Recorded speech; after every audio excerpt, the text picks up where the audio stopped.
Profesa Anna Tibaijuka huwa namsikiliza sana anavyoongea, anasema hii nchi tumepata bahati ya kuwa na wasomi ambao sio wote, baadhi ya wasomi ambao ni wajasiri, alafu ambao ni msaada mkubwa sana kama wakitumika vizuri.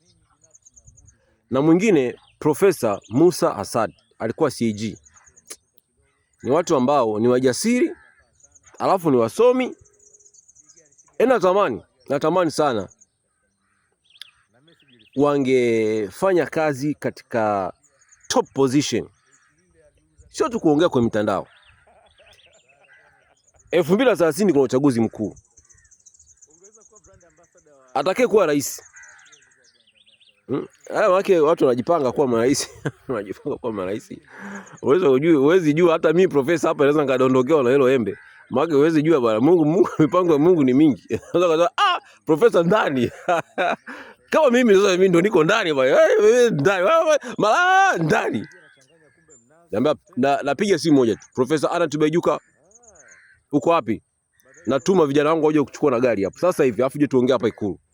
Na simu ya pili, Profesa Musa Asadi, uko wapi mzee? Njoo hapa tusaidiane. Profesa Tibaijuka ukabidhi masuala nishauri masuala ya kisiasa, namna ya kuendesha nchi bila uoga wote, usiogope. Musa Asadi nishauri masuala ya utawala bora, namna ya utawala bora, uwajibikaji, nishauri wewe, usiniogope.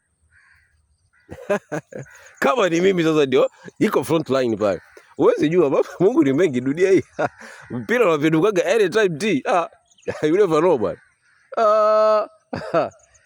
Mungu miujiza ipo bwana. Ipo. Wala usije ukasema ipo. Lakini miujiza lazima uwe kwenye motion. Miujiza haiji tu nyumbani, lazima uwe kwenye move. Unakutana nayo halfway. Wao unaonaje watu kama hao? Profesa Anna Tibaijuka na Profesa Musa Asad aliyekuwa CAG.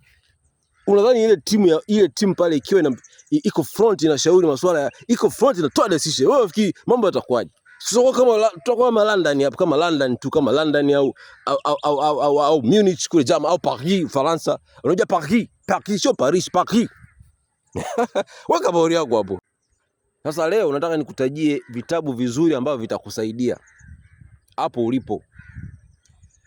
4 books kila siku narudia tena leo.